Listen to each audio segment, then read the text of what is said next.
జై శ్రీ రాధామాత, జై శ్రీకృష్ణ. ఓం శ్రీ పరమాత్మనే నమః. ఓం శ్రీకృష్ణార్జునాయ నమః. 5వ అధ్యాయము కర్మ సన్యాస యోగము.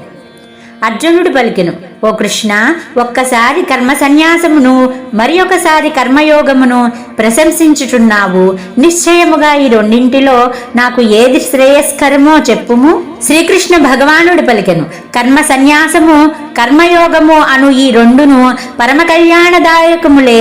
కాని ఈ రెంటిలోనూ కర్మ సన్యాసము కంటెను కర్మయోగము సాధనయందు సుగమమగుట వలన శ్రేష్టమైనది.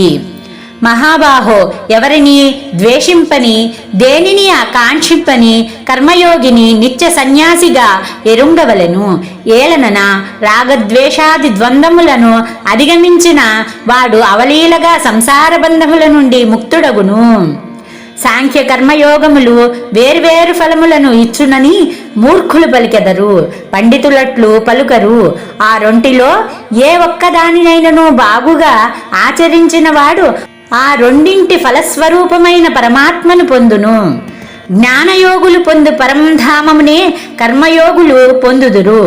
జ్ఞానయోగ ఫలమును కర్మయోగ ఫలమును ఒక్కటిగా చూచువాడే యథార్థమును గ్రహించును.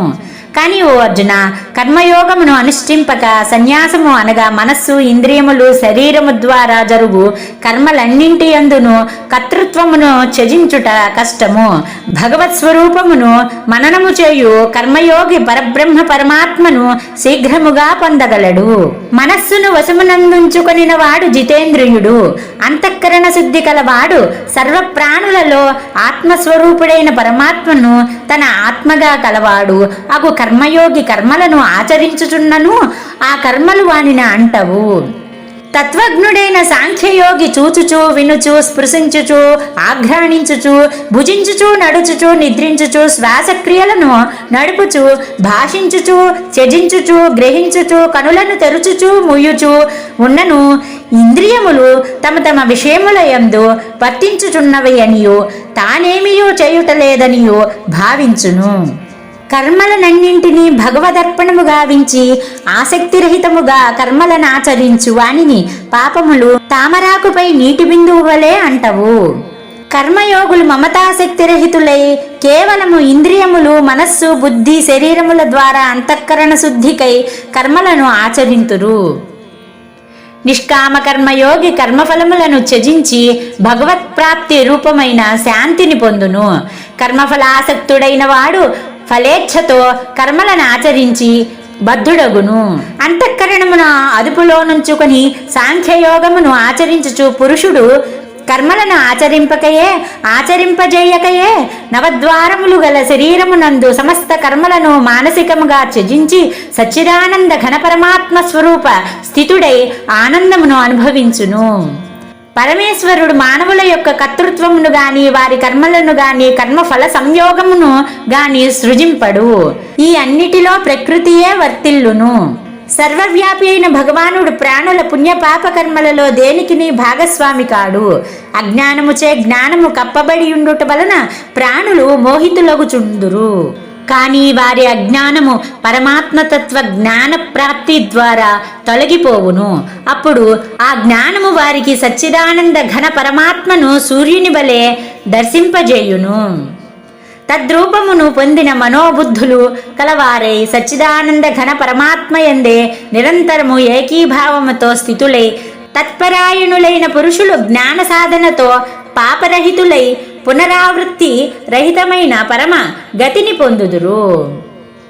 జ్ఞానులు విద్యా వినయ సంపన్నుడైన బ్రాహ్మణుని యందును, గోవు, ఏనుగు, కుక్క మొదలగు వాని యందును, చండాలుని యందును సమదృష్టి కలిగి ఉందురు.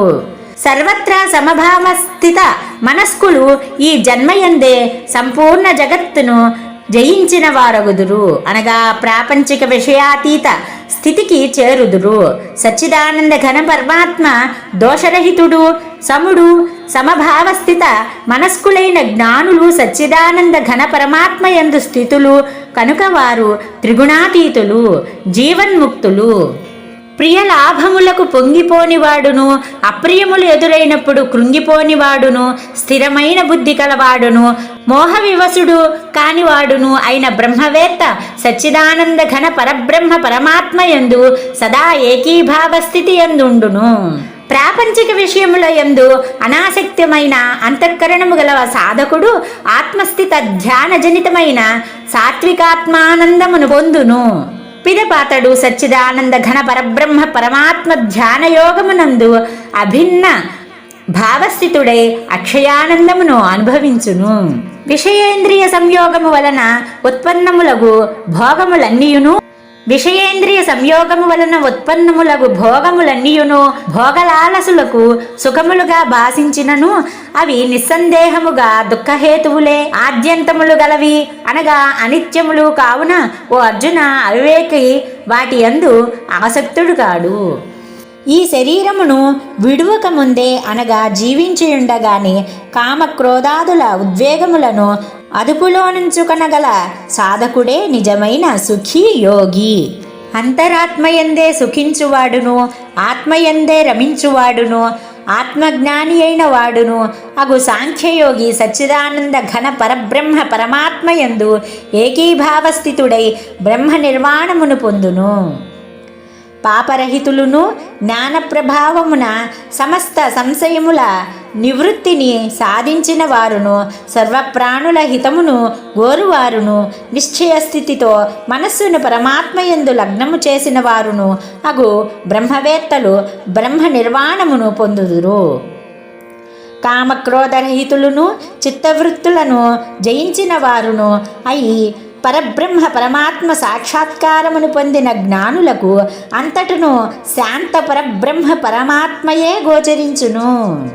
బాహ్య విషయ భోగములను చింతన చేయక వాటిని పారద్రోలవలను. దృష్టిని భ్రూమధ్యమునందు స్థిరముగా ఉంచవలను. నాసికయందు ప్రసరించుచున్న ప్రాణాపాన వాయువులను సమస్థితిలో నడుపవలను. ఈ క్రియల ప్రభావమున మనస్సు బుద్ధి ఇంద్రియములు సాధకుని వశములోనికి వచ్చును. ఇట్టి సాధన వలన మోక్షపరాయణుడైన ముని ఇచ్ఛాభయ క్రోధ రహితుడైన సదా ముక్తుడగును. భగవంతుడు యజ్ఞములకును తపస్సులకును భోక్త సమస్త లోకములకును లోకేశ్వరులకును అధిపతి, సమస్త ప్రాణులకును ఆత్మీయుడు అనగా అవ్యాజ దయాళువు, పరమ ప్రేమ స్వరూపుడు. ఈ భగవత్తత్వమును ఎరిగిన భక్తునకు శాంతి లభించును. ఓం తత్సదితి శ్రీమద్భగవద్గీతాసుపనిషత్సు బ్రహ్మ విద్యాయాం యోగశాస్త్రే శ్రీకృష్ణార్జున సంవాదే కర్మ సన్యాస యోగో నామ పంచమోధ్యాయ సమాప్తం.